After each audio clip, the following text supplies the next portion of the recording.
राधे राधे, जय शिव नारायण, हरे कृष्णा। कैसे हैं आप लोग? कमेंट करके ज़रूर बताइएगा। और भगवान करे श्री हरि की कृपा आप सभी पर बनी रहे और आप सब स्वस्थ हो, सुखी हो। इसी के साथ आइए आज हम सुनेंगे कि मृत्यु अटल है और काल से कौन जीत सकता है। इसी के ऊपर मैं एक कथा लेकर आई हूँ, तो चलिए शुरू करते हैं। कलयुग में एक ही चक्रवर्ती सम्राट हुए थे और वो थे सम्राट विक्रमादित्य, जिनके नाम पर भारतवर्ष में विक्रम संवत की शुरुआत हुई थी। विक्रमादित्य एक बहुत ही पराक्रम, विद्वान और कुशल प्रजापालक थे, धर्मयज्ञ और परोपकारी राजा थे। राजा विक्रमादित्य अपनी प्रजा को पुत्रवत की तरह प्यार किया करते थे तथा रात्रि में वेश बदलकर अपनी प्रजा का हाल चाल लेने, कुशल क्षेम जानने के लिए नगर में भ्रमण किया करते थे। एक बार तो राजा विक्रमादित्य वेश बदलकर देर रात्रि में नगर भ्रमण करते हुए निकले। भ्रमण करते करते अमृत बेला का समय हो गया, पांव फटने लगे थे। भोर के इन समय राजा विक्रमादित्य नगर की परिक्रमा करके मार्ग से गुजर रहे थे। मार्ग में दूसरी ओर घना जंगल प्रारंभ हो जाता है। अचानक राजा ने देखा कि एक नौजवान लकड़हारा कंधे पर कुल्हाड़ी लिए जंगल में प्रवेश कर रहा है और लकड़ी काटने के लिए एक ऊंचे वृक्ष पर चढ़ जाता है। तत्काल ही राजा विक्रमादित्य ने देखा कि एक भयानक रीछ दौड़ा आया और उसी वृक्ष पर चढ़ने लगा जिस पर वह नौजवान लकड़हारा लकड़ी काट रहा था। रीछ को वृक्ष पर चढ़ते देख राजा को बड़ा अचंभा हुआ, क्योंकि रीछ तो वृक्ष पर कभी नहीं चढ़ सकता। उस नौजवान लकड़हारे ने जब रीछ को अपनी ओर आते देखा तो उसके हाथ पांव फूल गए। भय के कारण वह डरने लगा। उसके हाथ से वृक्ष की टहनी छूट गई और वह पृथ्वी पर गिरकर उसके प्राण पखेरु उखड़ गए। तब रीछ वृक्ष के नीचे उतरा और राजा के देखते ही देखते उसने एक सुंदर लड़की का रूप धारण कर लिया और जंगल के समीप ही स्थित एक कुएं की जगत अर्थात मुंडेर पर जाकर बैठ गया।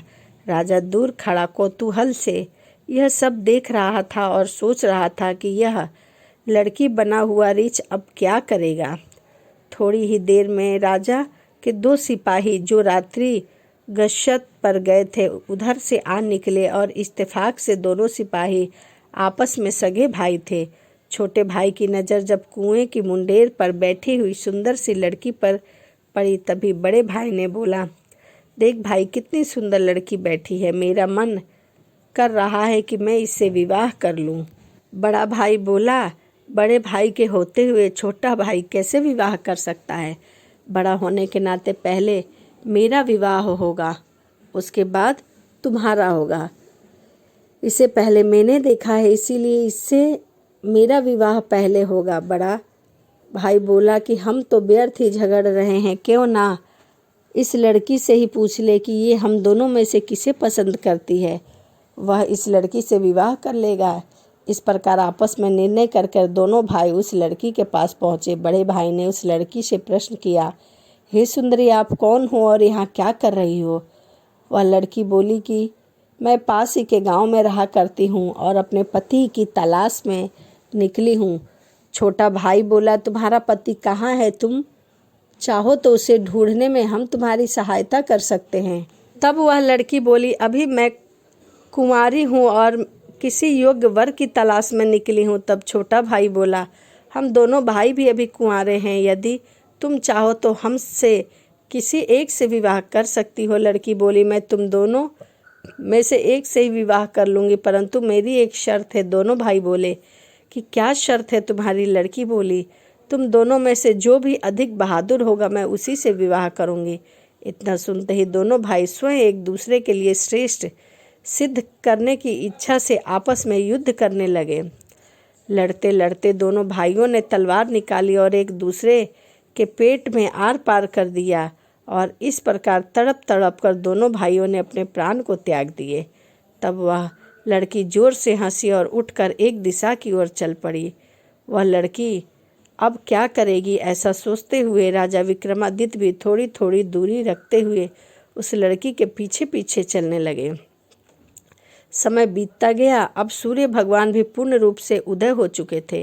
अंधेरा टल चुका था, परंतु सम्राट विक्रमादित्य एक रीछ के वृक्ष पर चढ़ने और फिर एक सुंदर लड़की का रूप बदलने की विचित्र घटना अपनी आंखों से देखकर अपनी शुद्ध बुद्ध खो बैठे थे। उन्होंने अपनी भूख प्यास और राजपाट के विषय में भी कुछ न सोचा और बिल्कुल भी न ध्यान दिया, और न ही उन्हें ध्यान रहा तो केवल उस रहस्यमयी सुंदरी लड़की के विषय में जानने की जिज्ञासा हुई। अतः अब सुंदर लड़की का सावधानीपूर्वक दूरी बनाकर पीछा करते करते लगभग 200 कदम आगे चलने के बाद राजा विक्रमादित्य के विषम की सीमा न रही, क्योंकि राजा विक्रमादित्य के देखते ही देखते एकाएक वही सुंदर लड़की अब एक लड़की नहीं रही थी, अपितु एक जहरीली नाग का रूप धारण कर चुकी थी। वह जहरीला नाग अब बड़ी तेजी से आगे बढ़ने लगा। कुछ दूर आगे चलकर एक नदी बह रही थी। वह भयानक जहरीला नाग नदी के किनारे पहुंचकर कुछ ही क्षण रुका और राजा के देखते ही देखते नदी में कूद गया। नदी के बीचों बीच एक नाव चल रही थी, जिसमें 20-25 लोग सवार थे। वह जहरीला नाग उस नाव की तरफ बढ़ने लगा। सम्राट विक्रमादित्य किनारे पर खड़े होकर सब कुछ देख रहे थे। देखते ही देखते वह जहरीला नाग उस नाव में कूद गया और नाग पर नजर पड़ते ही नाव में भगदड़ मच गई और अपनी अपनी जान बचाने के लिए लोग नाव से पानी में कूद पड़े। उनमें से जो लोग तैरना जानते थे वो तो तैर कर नदी के बाहर निकल गए, और जो लोग तैरना नहीं जानते थे वो सभी लोग पानी में डूब गए।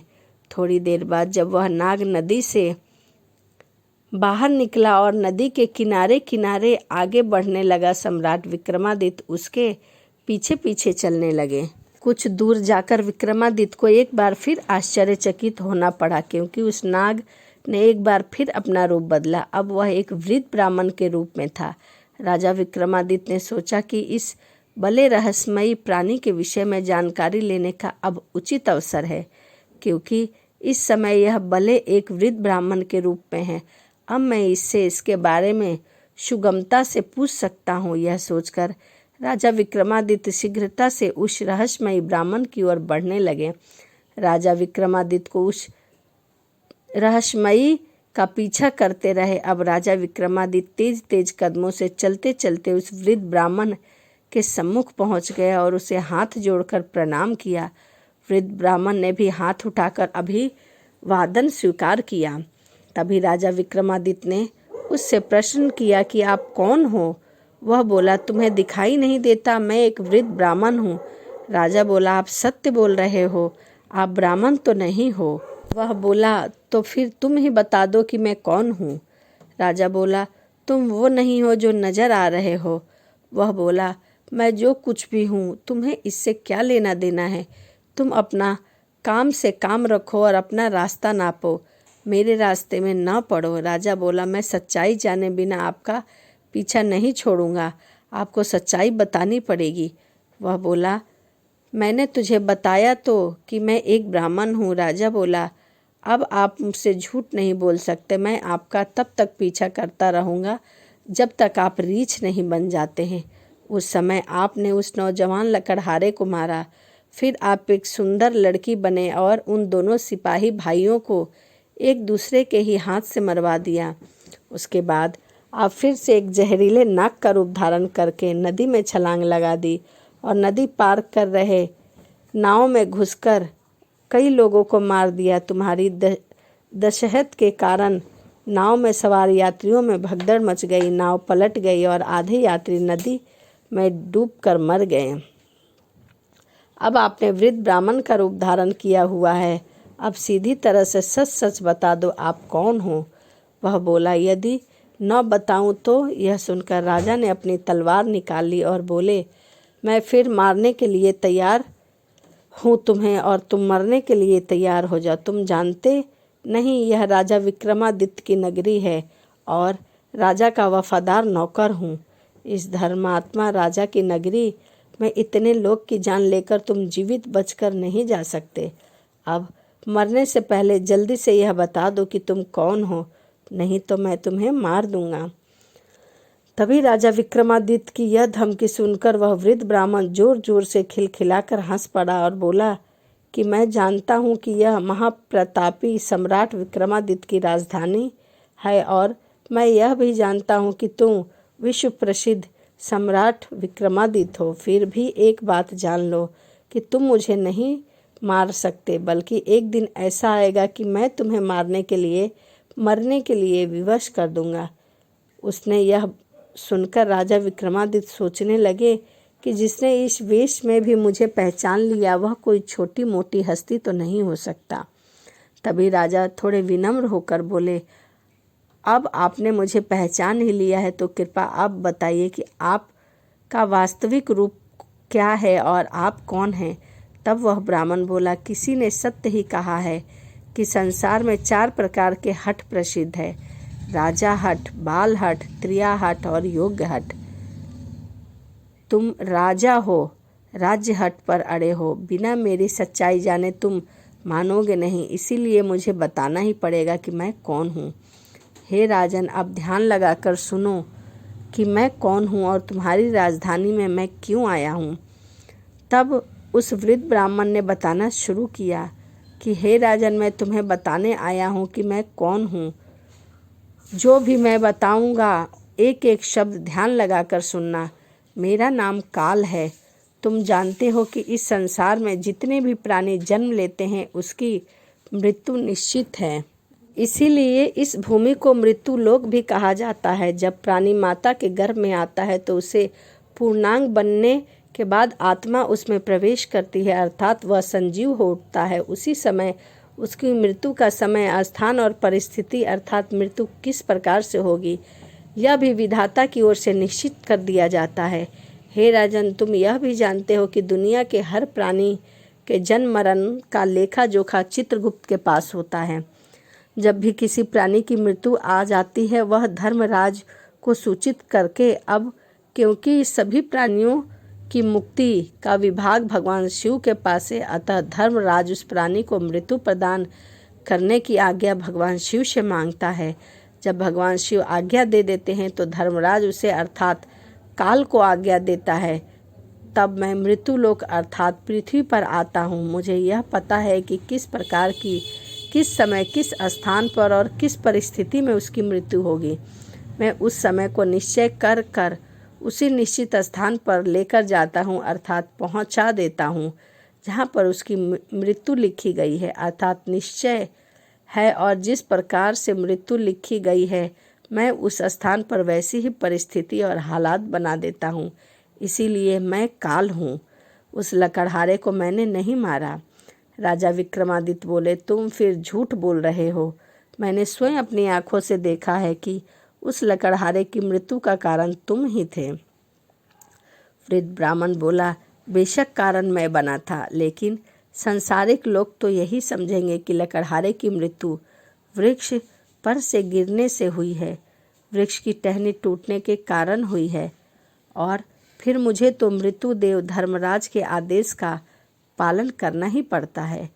उसकी मृत्यु वृक्ष पर से गिरने के कारण लिखी गई थी, इसीलिए मैंने रीछ बनकर वैसा ही परिस्थिति और हालात पैदा कर दिया। नहीं तो जरा सोचो, यदि असली रीछ होता तो क्या कभी पेड़ पर चढ़ता? कदापि नहीं चढ़ता। परंतु वह तो मैं था और मेरे लिए तो कुछ भी असंभव नहीं है, सब कुछ संभव है। अगर उन सिपाही भाइयों की बात करें तो उनको भी मैंने ही मारा, क्योंकि मृत्यु एक दूसरे को हाथों से ही लिखी थी, अतः उनके लिए मुझे सुंदर लड़की बनना पड़ा। नाव में सवार कुछ लोगों की मृत्यु पानी में डूबने के कारण ही लिखी थी, इसीलिए मुझे भयानक नाग का रूप धारण करना पड़ा, और जिनकी मृत्यु नहीं लिखी थी वह तैरकर बाहर निकल गए। हे राजन, मुझे लगता है कि अब आप अच्छी तरह से समझ गए होंगे कि मैं कौन हूँ और तुम्हारी नगरी में क्यों आया था, और यह भी समझ गए होंगे कि इस समय, स्थान और परिस्थिति की सांसारिक प्राणी के जीवन में कितनी बड़ी भूमिका होती है। राजा विक्रमादित्य ने वृद्ध ब्राह्मण रूपी काल की बात बड़े ध्यानपूर्वक और गंभीरता से सुनी। काल कहने लगा, हे राजन, अब मैं चलता हूँ। राजा विक्रमादित्य बोले, हे कालदेव, आपने मुझे बहुत अच्छी जानकारी दी है, जिसके लिए मैं आपका बहुत ही आभारी हूँ, आभार व्यक्त करता हूँ। कृपया जाने से पहले मेरे एक और प्रश्न का उत्तर देते जाइए, जिसको सुनकर मैं संतुष्ट हो जाऊँ। कालदेव बोले, पूछो, क्या पूछना चाहते हो, शीघ्र पूछो, मेरे पास इतना समय नहीं है। राजा विक्रमादित्य बोले, कृपया करके मुझे यह बताइए कि मेरी मृत्यु कब, किस स्थान पर और किस प्रकार से होगी। तभी कालदेव बोले कि हे राजन, मैं यह तो बता सकता हूँ कि तुम्हारी मृत्यु कहाँ और किस प्रकार से होगी, परंतु यह नहीं बता सकता कि तुम्हारी मृत्यु कब होगी। तभी राजा विक्रमादित्य बोले कि हे कालदेव, मृत्यु का समय बताने में आपको क्या आपत्ति है। कालदेव बोले, हे राजन, यदि मैंने पहले ही आपकी मृत्यु का समय बता दिया तो उसी क्षण से आप चिंताग्रस्त हो जाओगे, और आप तो जानते हो कि चिंता चिता के समान होती है। अभी तो आपको अपने शासनकाल में बहुत ही शुभ और जन कल्याण के कार्य करने हैं। राजा विक्रमादित्य बोले, चलो समय न सही, यह तो बता दो कि मेरी मृत्यु कब, कैसे और कहाँ होगी। कालदेव बोले, सुनो राजा, तुम्हारी मृत्यु तुम्हारे ही महल में सीढ़ियों पर से पांव फिसलने कर गिरने के कारण होगा। इतनी बात सम्राट विक्रमादित्य को बताकर वृद्ध ब्राह्मण रूपी काल शीघ्र ही एका दिशा की ओर चल पड़े और कुछ दूर जाकर विलुप्त हो गए। इस वक्त तक सूर्य भगवान पूर्ण रूप से अस्त हो चुके थे। चारों तरफ अंधकार छा गया था। राजा विक्रमादित्य अब तक शारीरिक और मानसिक रूप से थक चुके थे, अतः मन में गहन सोच विचार लिए हुए तेज कदमों से अपने महल में प्रस्थान कर गए, और आगे चलकर सचमुच ऐसा ही हुआ। राजा विक्रमादित्य की मृत्यु अपने ही महल में सीढ़ियों से फिसल कर गिरने से हुई थी, और इस कथा की पुष्टि इतिहासकारों ने भी की है। तो यह राजा विक्रमादित्य और काल की कथा थी। तो यह तो सही कहा गया है कि काल से बड़ा कुछ नहीं है। समय और काल बहुत ही बलवान हैं। तो चलिए इसी के साथ वीडियो को समाप्त करते हैं और मिलते हैं अगली वीडियो में। वीडियो आपको कैसी लगी कमेंट जरूर करिएगा। तो चलिए मिलते हैं अगली वीडियो में। राधे राधे, जय श्री मन नारायण, हरे कृष्णा।